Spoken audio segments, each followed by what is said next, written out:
To file an air complaint, start by going to www.des.nh.gov.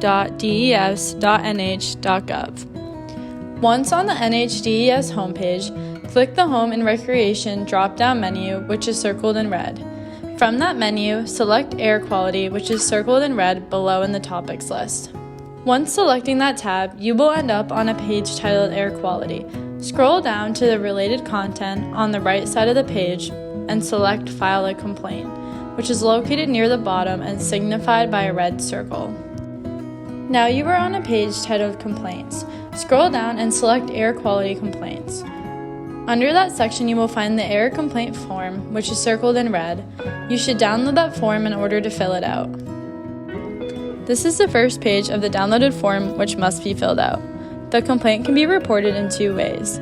The form can be faxed to 603-271-7053 or emailed to aircomplaints@des.nh.gov. It is important to understand that you can remain anonymous, and in order to do that, you do not provide your name or contact information. On the second page, start by filling out the complaint details section. Following that, you are going to need to explain your observation, including odor and specific information on the day you witnessed this occurring. You will also need to fill out the weather conditions, including temperature and wind direction, and if possible, please provide more details, including photos and diagrams. Thank you for watching, and for more information on how to submit an air complaint, go to www.des.nh.gov/air.